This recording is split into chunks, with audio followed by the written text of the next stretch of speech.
নমস্কার, শুভ দোল পূর্ণিমার শুভেচ্ছা সবাইকে। আজকে আমাদের বাড়িতে আছে সত্যনারায়ণ পুজো, তাই জন্য আলপনা দিতে বসে পড়েছি। অবশ্য পুজো না থাকলেও দিতাম, আজকে তো দোল পূর্ণিমা। এক হাতে ক্যামেরা ধরে আলপনা দিতে গিয়ে লাইনটা দেখো বাঁকা করে ফেলেছি, তাই আর রিস্ক না নিয়ে বাকি আলপনাটা ক্যামেরা অফ করেই কমপ্লিট করে নিয়েছি। আজকে ঘুম থেকে উঠতে উঠতে 9টা পেরিয়ে গেছে। আলপনা দেওয়ার মতন হাতে তেমন সময় নেই, তাই কম সময়ের মধ্যে সিম্পলি কিছু ডিজাইন করছি। পুজোটা যদি সকালবেলা না হয়ে বিকেল বেলা হতো আমার তো খুবই ভালো হতো, তাহলে আরো অনেকটা সময় পেয়ে যেতাম, পুরো বাড়িটা সুন্দর করে আলপনা দিতে পারতাম। যাই হোক, এই কয়েকটা আলপনাই আজকে দেখানোর মতো ছিল, বাকিগুলো খুবই ছোট করে দিয়েছি, তাই জন্য আর দেখালাম না। এবার আমি যাব স্নানে, এসে বাকি ভিডিওটা কন্টিনিউ করছি। স্নান সেরে আস্তে আস্তে পুজো এদিকে শুরু হয়ে গেছে।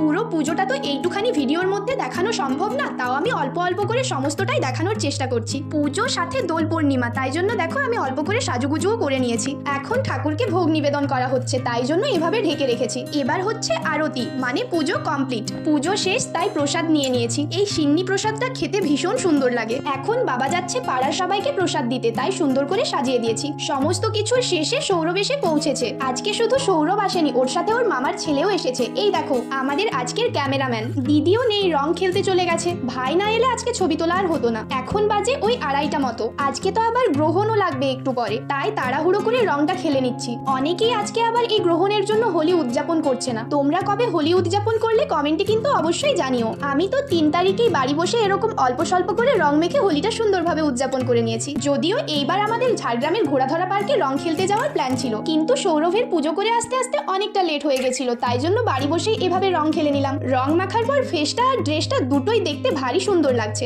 রং মাখার পর দেখতে এত ভালো লাগে, তারপরও আমার ভাইয়ের সেটা পছন্দ না, তাই ও একটুও মাখেনি। যাই হোক, চলো এবার ফ্রেশ হয়ে নি, তারপর লাঞ্চ করব।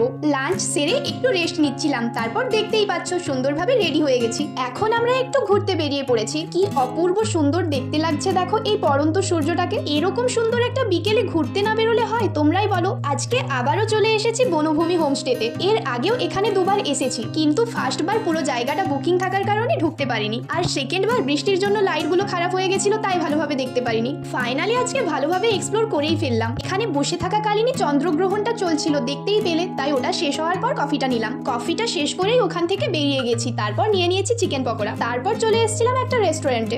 এখানে খাবার দিতে লেট করছিল, তাই আইসক্রিম নিয়ে নিয়েছি। ফাইনালি খাবার চলে এসেছে। চলো তাহলে আজকের মতো ভিডিওটা এখানেই এন্ড করছি। দেখা হচ্ছে নেক্সট কোনো ভিডিওতে। সবাই সুস্থ থাকবে, ভালো থাকবে, শুভরাত্রি।